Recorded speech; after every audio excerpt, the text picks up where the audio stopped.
बिस्मिल्लाहिर्रहमानिर्रहीम। अस्सलाम वालेकुम। नाज़रीन, जैसा कि वादा किया था, आज इस बारे में हम कुछ बात करेंगे कि ये हुकूमत कब तक चलेगी और इसके कदम कितने मजबूत हैं। और फिर ये है कि पंजाब से चौधरी परवेज़ इलाही अपनी ही बुलाई गई तारीख से किस तरह राह फ़रार इख्तियार करने की कोशिश कर रहा है। और फिर ये है कि कौमी असम्बली से PTI के इस्तीफ़ों का क्या किस्सा है। इससे पहले मुख्तसर सा तबसरा पेशावर के जलसा पर वो तमाम सरकारी एजेंसियां जो हैं वो और जो मीडिया है उनकी रिपोर्ट ये है कि 20,000 के करीब लोग थे जलसागाह में और ये एक भरपूर जलसा था। लेकिन देखने की बात ये है कि इतनी ज़्यादा सर तोड़ कोशिश के बावजूद पूरे पख्तूनख्वा से सरकारी इंतजामात के तहत लोग लाए गए। बड़े बड़े काफ़िले आपने देखे, सोशल मीडिया पर देखे होंगे, टीवी पर तो ज़्यादा नहीं चला। इनके जो जलसा से पहले का जो मामला था, किस तरह हर शहर से काफ़िले बसों में और ट्रक बसों में और मिनी बसों में और कारों में लाए गए। इसके बावजूद अगर 20,000 का जलसा होता है तो ये कोई बहुत बड़ा जलसा नहीं है। और इस जलसे की ख़ास बात ये थी कि इमरान खान की फ्रस्ट्रेशन और गुस्सा बहुत उरूज पर था। उसने ना अदलिया को बख्शा ना फ़ौज को। अदलिया के बारे में उसने कहा कि मैं पूछता हूँ कि ये रात को 12 बजे अदालतें खोल कर इनको क्यों लाया गया। यानी वो इल्ज़ाम लगा रहा है कि ये जो साजिश हुई है बकौल इसके, उसमें अदलिया भी शरीक है। और फ़ौज पर तो उसने ज़्यादा खुलकर इल्ज़ाम लगाया कि मैं उन लोगों से पूछता हूँ जो इनको लाए कि क्या तुम्हें खुदा का खौफ नहीं है। तो ज़ाहिर है कौन लोग लाए? इमरान के बकौल, इनकी पार्टी की बकौल PTI को दावा जो है वो जो ट्रेंड चलाते रहे और जिस तरह गालियाँ बकते रहे और जिसमें अब कुछ वो कमी आई है सोशल मीडिया के कैंपेन में, तो ये फ़ौज पर भी इसने हमला किया और फिर अपोजिशन को और अपने तमाम मुखालफिन सियासी जमातों को, सियासी कारकुनों को, उनके वोटरों को इसने बेगैरत कहा और एक मरतबा नहीं कई मरतबा कहा। ज़ाहिर है ये गुस्से की हालत में है, एहसास महरूमी की हालत में है, मायूसी की हालत में है। इसको गुमान तक नहीं था कि मेरी हुकूमत ख़त्म हो जाएगी। ये तो हफ्ते की रात 12 बजे तक इस यकीन में था और 11:30 बजे तक कि मेरी हुकूमत ख़त्म नहीं हो सकती। वो तो फिर जब इसको 2 थप्पड़ पड़े और वो मामला सारा इसको बताया गया कि किस तरह ये कैदियों की वैगनें, बसें, इनको प्रिजनर वैन कहा जाता है, वो सामने वो पार्लियामेंट हाउस के बाहर और इधर उधर आकर खड़ी हो गई हैं और तुम सीधा जेल जाओगे। तो फिर इसका दिमाग दुरुस्त हुआ और सदमे के बारे में ये 2 दिन बोल ही नहीं सका। तो ये PTI अब एक माहौल बनाएगी क्योंकि PTI के पास सोशल मीडिया की सबसे बड़ी टीम है। और जैसा कि मैं अपने कई व्लॉग्स में कहता रहा हूँ कि मुस्लिम लीग जो है वो मार खा रही है 2 मामलात की वजह से। एक तो ये है कि इसका सोशल मीडिया पर कोई तवज्जो नहीं है, बिल्कुल तवज्जो नहीं है। और दूसरा ये है कि इसकी तंज़ीम साज़ी पिछले 10 बरसों में ये तंज़ीम साज़ी पर इसने कोई ख़ास तवज्जो नहीं की, जिसकी वजह से सिंध इसके हाथ से निकल गया। मेरा मतलब ये नहीं है कि सिंध में मुस्लिम लीग नून की हुकूमत आ जानी थी, बल्कि ये है कि वहाँ चंद सीटें मुस्लिम लीग नून को कौमी असम्बली की और उससे कुछ ज़्यादा सूबाई असम्बली की मिल सकती थी, लेकिन तंज़ीम साज़ी न होने की वजह से, तवज्जो न होने की वजह से ये महरूम रह गए। तो अब भी इनको तंज़ीम साज़ी करनी चाहिए, सोशल मीडिया पर तवज्जो देनी चाहिए। अगरचे सोशल मीडिया को मैं उस तरह नहीं समझता जिस तरह बहुत सारे लोग समझते हैं। सोशल मीडिया के बहुत सारे फ़ायदे भी हैं कि इतलात मिलती हैं, तजिया होता है लोगों का, वो सामने आ जाता है। लेकिन सोशल मीडिया के बल पर आप अवामी वोट को इधर से उधर नहीं कर सकते। वो मुस्लिम लीग नून का जो वोट बैंक है, सबसे बड़ा है, वो मौजूद है। उसमें सोशल मीडिया अगर PTI इससे भी बड़ा सोशल मीडिया बना ले, नेटवर्क बना ले, तो तब भी वो उसमें डेंट नहीं डाल सकती। तो नाज़रीन, ये इमरान खान इसी तरह की तकरीरें करता रहेगा, इसी तरह के जलसे करता रहेगा और सड़कों पर लोगों को निकालने की कॉल देता रहेगा। लेकिन लोग इसके जलसों में तो आ जाएंगे, लेकिन इसकी सड़कों पर इनके आने का कोई इम्कान नहीं है। और जब भी मुस्लिम लीग ने पंजाब में और पीपल्स पार्टी ने सिंध में जलसे किए, बल्कि दोनों जमातों ने दोनों सूबों में जलसे किए, तो ये इमरान खान का जो सारा तासुर है जो पैदा किया जा रहा है, ये सारा हवा हो जाएगा। और ये तासुर पैदा करने वाले कौन हैं? ये टीवी पर अब भी 12 के करीब, मैंने कल गिनती की, 12 के करीब टीवी मेज़बान, जिनको हम एंकर पर्सन कहते हैं, वो मौजूद हैं, जो इसकी हवा बनाने के लिए, एक तासुर देने के लिए कि ये सबसे बड़ी पॉपुलर क़ुव्वत है। हालांकि ऐसा कुछ भी नहीं है। वो दिन रात मसरूफ़ है अपने प्रोग्रामों में, और लेकिन वो उनकी भी हवास बाख्ता है वो भी, गुस्से में है, मायूसी में है। आपने वो सुन लिया होगा कि परसों एक एंकर ने कहा कि उस दिन हफ्ते की रात या इतवार की रात इमरान खान की कॉल पर 1 करोड़ शहरी सड़कों पर निकल आए। तो इससे आप अंदाज़ा कर सकते हैं कि वो उनकी मायूसी की इंतहा की वजह से वो किस हद तक उनकी सोच जो है वो काम करना ख़त्म कर गई है, वरना वो ऐसी बात कभी ना कहते। तो अब ये 20,000 के जलसे को इनकी मर्जी है 20 अरब का जलसा बना दें, लेकिन जो 20,000 की फिगर है वो 20,000 की रहेगी। और इनकी अपने यानी पख्तूनख्वा की हुकूमत की अपनी जो सूबाई यानी इंटेलिजेंस है, पुलिस है सूबाई, उनकी रिपोर्ट है कि 20 से 25,000 आदमी थे, जबकि वफाकी इंटेलिजेंस इदारों की, जिनमें एक सिविल हुकूमत का है और एक सिविल हुकूमत का नहीं है, उनकी जो इतलात हैं जो फौरी तौर पर पूरे मुल्क में मुख्तलिफ साफियों को पहुँच गई किसी न किसी तरीके से, वो ये थी कि 20,000 से ज़्यादा का मजमा नहीं था। चलिए 25,000 लगा लेते हैं। तो नाज़रीन, ये जो इमरान खान का जो झाग है ये अभी चंद दिन और आपको नज़र आएगा, और इसके बाद और ये इसका जो काला स्याह दौर था पाकिस्तानी तारीख का तारीख तरीन दौर, जिसमें झूठ के सिवा कुछ नहीं बोला गया। अभी झूठ इन्होंने बोला कि 22 अरब रुपए के ज़र मुबादला के ज़खायर हम छोड़कर गए हैं, हालांकि ज़र मुबादला में इस वक्त 11 अरब डॉलर हैं और उनमें से 3 अरब डॉलर पाकिस्तान के हैं, बाकी वो हैं जो गारंटी के तौर पर दूसरे मुल्कों ने रखवाए हैं। इतना बड़ा झूठ जो बोलते हैं, और ये डॉक्टर अशफाक ने तो कह दिया कि 3 अरब डॉलर भी नहीं है ख़जाने में। बहरहाल इसको हम छोड़ते हुए आगे चलते हैं कि आपने ये तस्वीर भी बनाने की कोशिश की जा रही है ये शेख रशीद और कुछ वज़ीरों की तरफ से, और कुछ इनके वही जो 12 एंकर पर्सन हैं और वो जो सोशल मीडिया है इनका जो कि पूरा बहुत बड़ा नेटवर्क है, वो ये तस्वीर दे रहा है कि ये हुकूमत 40 दिन से ज़्यादा नहीं चलेगी। और या ज़ाहिर है जब ये बात बहुत ज़्यादा मशहूर कर दी जाए तो अवाम का एक हिस्सा इस यकीन में मुब्तला हो सकता है या शक में मुब्तला हो सकता है कि पता नहीं ये हुकूमत 40 दिनों के बाद रहेगी कि नहीं रहेगी। तो नाज़रीन, ये हुकूमत जो है इतने नापुख्ता कदमों के साथ नहीं आई, और मेरा जो अंदाज़ा है, बल्कि किसी हद तक उसमें ख़बर भी शामिल है कि इनके पास जो तजवीज़ है वो ये है कि नवंबर में इलेक्शन करा दिए जाएं। अगर इत्तेफाक राय हो जाए पीडीएम और तमाम अपोजिशन जमातों में, तो नवंबर में इंतखाबात करा दिए जाएं। गोया कि नवंबर तक तो ये हुकूमत हर सूरत है, और इससे आगे भी जा सकती है 3-4 महीनों के लिए। लेकिन मेरा ख्याल है, और दानिशमंदी का भी तकाजा यही है, कि ये हुकूमत जो है ये 1.5 साल की मुद्दत पूरी करने की कोशिश ना करे, बल्कि नवंबर में इलेक्शन करा दे। ये अप्रैल चल रहा है, तो मई, जून, जुलाई, अगस्त, सितंबर, अक्टूबर 6 महीने और 7वां महीना इलेक्शन का। तो ये 6 महीनों के दौरान ये हुकूमत कुछ ऐसे इक़दामात, ऐसे काम कर सकती है जिससे पाकिस्तान में सियासी और माशी इस्तेहकाम हो और आवाम को कुछ रिलीफ मिलने का सबब बन सके। तो नाज़रीन, इस सिलसिले में मेरी इत्तलात ये हैं कि अगले चंद दिनों में कुछ दोस्त ममालिक की तरफ से पाकिस्तान में बड़े पैमाने पर सरमायाकारी होने वाली है। सरमायाकारी के ऐलान नहीं होंगे, बल्कि सरमायाकारी होगी, जिसकी वजह से हमारे ज़र मुबादला के ज़खायर में इजाफ़ा होगा और फौरी तौर पर उन प्रोजेक्ट्स पर काम शुरू होने की सूरत में कुछ लोगों को रोज़गार भी मिलेगा, और पाकिस्तान में जो महंगाई की एक लहर और महंगाई का एक सुनामी जो इमरान खान छोड़ गया है, उसको थोड़ा सा पसपा करने में हुकूमत को मदद मिलेगी। और जैसा कि आपने इनकी बुरअजबियाँ देखी, शेख रशीद कहता है कि जैसे ही चोरों की हुकूमत गई, डॉलरों की बरसात हो गई। ये कितना बड़ा झूठ उसने बोला है, क्योंकि इनका मौक़िफ़ तो ये था कि अमेरिका ने डॉलर भेजे हैं और ताकि इस हुकूमत को गिराया जा सके, तो डॉलर तो हुकूमत गिरने से पहले सस्ता होना चाहिए था। हुकूमत गिरने से पहले तो डॉलर महंगे से महंगा होता गया।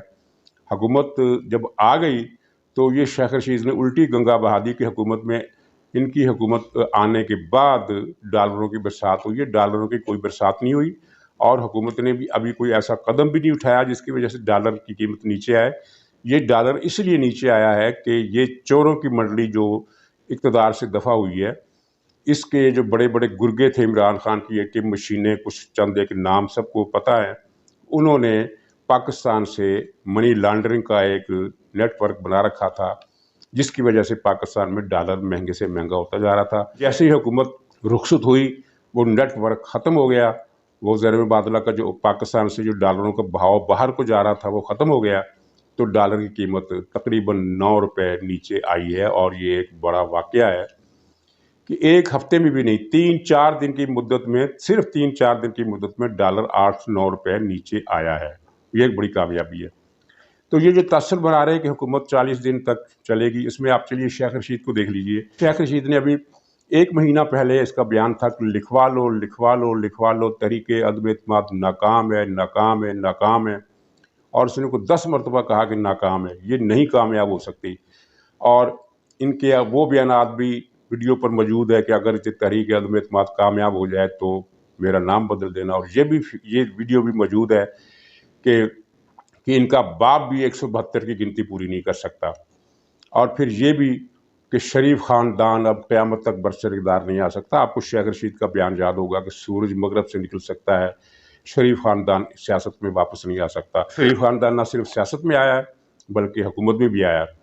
और ये इमरान खान ने कल के जलसे में कहा कि नवाज़ शरीफ की वापसी नहीं होगी, तो ये भी थोड़े दिनों की बात है। ये देख लेगा, नवाज़ शरीफ वापस भी आएगा और इसका इस्तकबाल भी होगा, और उसके ख़िलाफ़ जो गैर मुनसिफाना, गैर आइनी, गैर कानूनी इक़दाम किए गए थे वो भी रफ्ता रफ्ता step by step roll back होंगे, ख़त्म होंगे।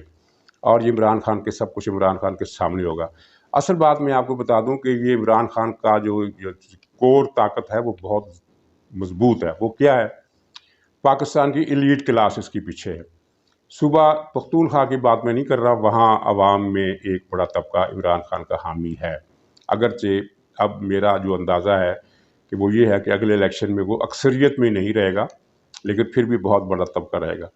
लेकिन पंजाब में और कराची में इमरान खान की सारी ताकत जो है वो एलीट क्लास पर मबनी है। और आपने इतवार के दिन देखा कि जितने भी मुजाहरे हुए वो सारे उन सोसाइटियों में हुए जहाँ एलीट क्लास रहती है, जो अरबों खरबों में खेलती है, जिनके मलबूसात और यानी सबसे ज़्यादा इनके जो, अगर किसी आदमी को या किसी खातून को हम ले लें तो उसके जिस्म पर जो लिबास, जो पर्स, जो घड़ी, जो जूते और जो चीज़ें होती हैं जो मलबूसात में शरीक समझी जाती हैं, उनकी कीमत अगर लगाई जाए तो 1 से 1.5 करोड़ रुपया तक इनका लिबास की कीमत होती है। यानी जूते, ऐनक, कपड़े, पर्स, घड़ी, जेवर, ये सब कुछ मिलाकर। तो ये वो लोग हैं, ये इनकी जो ताकत है, इनकी स्ट्रेंथ है, ये मुशर्रफ दौर में बड़ी। इससे पहले एलीट क्लास ये 2 या 2.5% हुआ करती थी मुशर्रफ के दौर में, और फिर बाद में ये 3.5 साल इमरान खान के दौर में ये एलीट क्लास फैली है। इस तरह फैली है कि जो अपर मिडिल क्लास थी उसका एक बड़ा चंक वो भी एलीट क्लास में, यानी जिसको हम कहते हैं कि high class, upper middle class से अपर क्लास में चले गए। तो वो मिल मिलाकर 4 या 5% हो गए हैं पंजाब में भी और कराची में भी। और पंजाब में 5% होने का मतलब ये है कि इनका इर्तिकाज़ तो बड़े शहरों में है, यानी छोटे शहरों में तो ये 1% से भी कम है।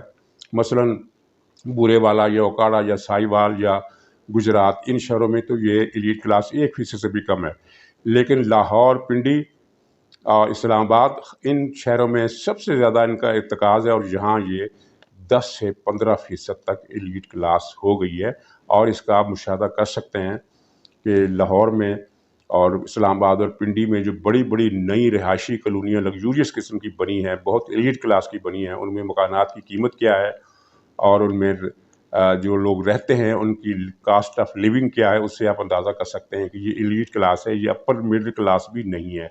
अपर मिडिल क्लास भी इस तरह के मकानात, इस तरह के बंगलों में रहना, ख़रीदना और उनकी जो कास्ट ऑफ लिविंग है वो उसको अफोर्ड करना उनके बस में नहीं होता। ये अपर क्लास है जो इमरान खान की कट्टर हामी है, क्योंकि ये चाहती है कि पाकिस्तान की माली वसाइल पर इनका कब्ज़ा रहे। और अब इन्होंने इस्लाम का नाम भी इस्तेमाल करना शुरू कर दिया, हालांकि पाकिस्तान में इस्लाम से सबसे ज़्यादा नफ़रत करने वाली यही एलीट क्लास है। और इसमें कोई शुबा नहीं कि अपर मिडिल क्लास का एक बड़ा तबका भी इमरान खान के साथ है। अपर मिडिल क्लास का एक तबका इमरान खान के साथ नहीं है, एक तबका इनके साथ है। तो बहरहाल हमारी बहस का जो खुलासा है वो ये है, इस यानी हुकूमत के हवाले से, कि ये हुकूमत मजबूत पैरों के साथ आई है। इस बात पर मत जाइए कि इसमें सदारत पर, वजारतों पर, ओहदों पर इख्तलाफात हैं। यकीनन इख्तलाफात हैं, लेकिन ये इख्तलाफात तय कर लिए जाएंगे कम से कम काबिल कबूल होने की सतह पर। और मज़ीद इसके कदम जो पुख्ता होंगे ये सरमायाकारी के लिहाज से होंगे। सऊदी अरब की तरफ से मस्बत पैगाम आ गया, चीन की तरफ से मस्बत पैगाम आ गया। तुर्की तो चलिए सरमायाकारी में हमारा कोई इतना ज़्यादा मददगार नहीं हो सकता, लेकिन सियासी तौर पर उसका جو خیر سگالی پیغام ہے صدر اردگان کا فون ہے وہ بھی ایک معنی رکھتا ہے۔ روس کی طرف سے بھی تائید آ گئی، امریکہ، برطانیہ اور یورپی یونین کی طرف سے بھی تائید آ گئی، کیونکہ سب کو پتہ تھا کہ یہ جو عمران خان کی حکومت ہے یہ سلیکٹڈ ہے اور یہ عوام کے ووٹوں سے اوپر نہیں آئی۔ اسے ایلیٹ کلاس کے ووٹ ملیں گے لیکن وہ انتخابات جیتنے کے لیے کافی نہیں ہوں گے۔ چنانچہ اب یہ جو حکومت بنی ہے اگرچہ یہ عارضی ہے، عارضی ان معنوں میں کہ اگر یہ مدت پوری کرتی ہے تب بھی 1.5 سال سے کم عرصہ ہے، یعنی 1 سال اور 5.5 مہینے اس کی مدت رہتی ہے۔ لیکن جو میرا اندازہ ہے اور جس میں بڑی حد تک خبر بھی شامل ہے وہ یہ ہے کہ یہ حکومت 7 مہینے کی ہے، یعنی مئی، جون، جولائی، اگست، ستمبر، اکتوبر اور پھر نومبر میں انتخابات۔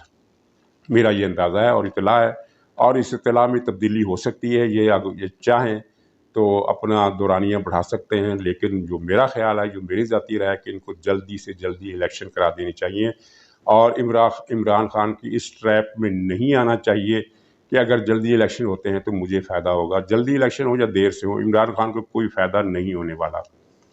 ناظرین، پنجاب اسمبلی سے چودھری پرویز الہی پھر بھاگ گیا ہے۔ اس نے کچھ دن پہلے ڈپٹی اسپیکر کو صوبائی اسمبلی کا اجلاس بلانے سے روک دیا تھا، بلکہ ڈپٹی اسپیکر کے اختیارات بھی سلب کر لیے تھے۔ پتہ نہیں کس قاعدے اور قانون کے تحت، ایسا کوئی قاعدہ قانون موجود نہیں ہے کہ اسپیکر جو ہے وہ ڈپٹی اسپیکر کے اختیارات سلب کر لے۔ یہ ماضی میں کبھی ہم نے سنا ہی نہیں اور دنیا کے کسی ملک میں ایسا ہوا بھی نہیں۔ لیکن اس نے ڈپٹی اسپیکر کے اختیارات معطل کر دیے اور 16 تاریخ رکھ دی کہ اس 16 تاریخ کو پنجاب اسمبلی کا اجلاس ہوگا، اس میں نئے وزیر اعلیٰ کے انتخابات ہوں گے۔ یہ بات بھی سامنے آ چکی ہے۔ اس کا پلان یہ تھا کہ جس دن صوبائی اسمبلی کا اجلاس ہوگا اسی دن یہ پرویز الہی اسپیکر کے طور پر، یعنی یہ امیدوار بھی ہے وزارت اعلیٰ کا اور اسپیکر بھی یہی ہوگا، 50 مسلم لیگی ایم پی ایس کے یہ اس نے رکنیت معطل کر دینی تھی، اور رکنیت معطل کرنے کے بعد اس نے انتخابات کرانے تھے۔ اس کے بعد مسلم لیگ کے پاس 2 ہی آپشن تھے، یا تو الیکشن کا بائیکاٹ کرتی یا الیکشن میں حصہ لیتی اور ہار جاتی۔ تو بہرحال انہوں نے ہائی کورٹ میں چیلنج کیا۔ ہائی کورٹ میں ان کی ایک پلی تھی کہ وہ الیکشن کا جو دن ہے وہ جلدی کیا جائے، لیکن وہ ہائی کورٹ نے وہ یہ پلی ریجیکٹ کر دی، اور بالکل درست کی، اس لیے کہ اسپیکر چاہے بدنیت ہے چاہے کچھ بھی ہے لیکن اسپیکر ایک ڈیٹ اناؤنس کر چکا ہے، تو ہائی کورٹ اسمبلی کے اختیارات کے مسئلے میں، اسپیکر کے اختیارات کے مسئلے میں مداخلت نہیں کر سکتی۔ وہ اسپیکر کو صرف آئین کا پابند بنا سکتی ہے، اور آئین کا پابند ہونا یہ ہے کہ جو وزیر اعلیٰ کا امیدوار ہے وہ اسپیکر کے عہدے پر کام نہیں کر سکتا۔ 2 عہدے وہ کیسے رکھ سکتا ہے کہ وزیر اعلیٰ بھی ہو، یعنی وزیر اعلیٰ کا امیدوار بھی ہو اور اسپیکر بھی ہو۔ چنانچہ ہائی کورٹ نے یہ ڈپٹی اسپیکر کے اختیارات جو کالعدم کیے تھے، اس نے ختم کیے تھے پرویز الہی نے، وہ بحال کر دیے ہیں، اور الیکشن کی تاریخ وہی رکھی ہے 16 تاریخ، اور ساتھ میں ایک بڑا اہم فیصلہ دیا ہے کہ کسی بھی رکن کو ووٹ دینے سے نہیں روکا جا سکے گا۔ اب ظاہر ہے پرویز الہی تو یہ اسپیکر کے سیٹ پر ہوگا نہیں، جو بھی ہوگا وہ ارکان کی معطلی کا اقدام نہیں کرے گا، لیکن اگر اس کا کرنے کا ارادہ ہو یا ایسے حالات پیدا ہوں تو تب بھی یہ ہائی کورٹ کا واضح حکم ہے کہ کسی ووٹر کو، کسی ایم پی اے کو ووٹ ڈالنے سے نہیں روکا جا سکے گا۔ مطلب یہ ہے کہ پرویز الہی کے ہاتھ سے گیم نکل گئی۔ چنانچہ اب یہ 16 تاریخ سے بھاگ رہا ہے، اور آج یا کل یہ ایک نئی رٹ دائر کریں گے کہ جناب آپ نے یہ جو رولنگ دی ہے ڈپٹی اسپیکر کے ذریعے انتخابات کرانے کی، یہ غلط ہے۔ حالانکہ یہ آئین کے مطابق ہے، اس لیے کہ جب اسپیکر موجود ہی نہیں ہے، وہ امیدوار بن گیا ہے، تو ڈپٹی اسپیکر کے پاس اختیارات آ گئے اسمبلی کو چلانے کے۔ رہا یہ سوال کہ ڈپٹی اسپیکر تو فلاں پارٹی کا ہے، تو اسپیکر جو ہے وہ بھی تو فلاں پارٹی کا ہے، کسی اور فلاں پارٹی کا۔ قومی اسمبلی میں کیا ہوا؟ قومی اسمبلی میں دونوں اسپیکر اور ڈپٹی اسپیکر دونوں پارٹی بن گئے، لیکن کسی نے ان کی اسپیکرشپ پر چیلنج نہیں کیا کہ آپ کو اختیارات نہیں ہیں، بلکہ ان کو پھر بتایا گیا کہ آئین کا تقاضا یہ ہے، تو پھر اسپیکر صاحب کو ریزائن کرنا پڑا، اور کیونکہ اگر آپ آئین کے مطابق نہیں چلتے تو پھر آپ کو ریزائن کرنا پڑے گا۔ تو پنجاب اسمبلی میں یہی ہوا ہے کہ جب اسپیکر موجود نہیں ہے تو ڈپٹی اسپیکر جو ہے وہی اسپیکر کے فرائض انجام دے گا۔ یہ ایک ناکام کوشش کے تحت ایک نظر ثانی کی ریٹ دائر کر رہے ہیں۔ الیکشن بہرحال 16 کو ہی ہوگا، اور جو اس کا نتیجہ ہے وہ بھی پہلے سے لکھا جا چکا ہے۔ پرویز الہی کے جو سارے ارمان ہیں وہ بہہ گئے، جھوٹ بولنے کے عادی ہے یہ سارا ٹولہ، اس میں ایک آدمی بھی ایسا نہیں ہے جو سچ بولے۔ انہوں نے ایک خبر چلائی کہ حمزہ اور علیم خان میں کچھ جھڑپ ہوئی ہے اور پتہ نہیں کسی نے کسی کو تھپڑ مارا ہے اور پتہ نہیں کسی نے کسی کو کیا دھمکی دی ہے، حالانکہ ایسی کوئی بات سرے سے ہوئی نہیں۔ تھپڑ یا لڑائی تو بہت دور کی بات ہے، کوئی ایسا مسئلہ بھی نہیں ہوا جس پر ہم یہ کہہ سکیں کہ اس پر بحث ہوئی اور کوئی اختلاف رائے سامنے آیا ہو۔ جوں کی تو صورتحال جو 3 دن 4 دن 5 دن پہلے تھی وہی جوں کی تو صورتحال اب بھی ہے، اور علیم خان اور جہانگیر ترین گروپ کے جو ارکان ہیں جو حمزہ شہباز کے ساتھ ہیں وہ بدستور ساتھ ہیں، اور یہ 16 تاریخ کو پرویز الہی صاحب کا جو کریا کرم ہے وہ آپ دیکھ لیں گے۔ تو ناظرین یہ صورتحال ہے۔ اب ہفتے کو عمران خان کا جلسہ دیکھتے ہیں، کہتے ہیں کہ ایک سرپرائز اس نے کراچی میں دینا ہے اور ایک سرپرائز اس نے پھر 21 تاریخ کو لاہور میں دینا ہے۔ میرا مطلب یہ ہے، میرا خیال یہ ہے کہ عمران خان کے پاس اب سرپرائز ہی سرپرائز ہیں، وہ سرپرائز دیتا رہے گا اور پتہ نہیں کتنے عرصے تک دیتا رہے گا۔ سنا ہے کہ جب تک یہ جیل نہیں چلا جاتا، کیونکہ اس کو جیل بھیجنے کے منصوبے پر حتمی فیصلے ہو گئے ہیں، لیکن وقت کا تعین باقی ہے، اور وقت کا تعین میرا خیال یہ ہے کہ اس کو 2 4 5 جلسے کر لینے دیے جائیں، یہ طے ہوا ہے۔ اور جلسوں میں جب اس کا غبار کچھ نکل آیا اور کچھ کیا کہتے ہیں کتھارسس، اس کا مجھے تو نہیں لگتا اس کے کتھارسس کبھی بھی ہو سکتا ہے، لیکن ان حلقوں کا خیال ہے کہ کچھ نہ کچھ کتھارسس ہو جائے گا، اور تنقیہ خیالات اور تنقیہ دماغی کے بعد جب یہ تھوڑا سا نارمل ہوگا تو پھر اسے جیل یاترا کرنی پڑے گی۔ تب تک آپ اس کی طرف سے سرپرائز پہ سرپرائز ملنے کی توقع رکھیے۔ ناظرین اجازت دیجیے، کل پھر ملاقات ہوگی۔ خدا حافظ۔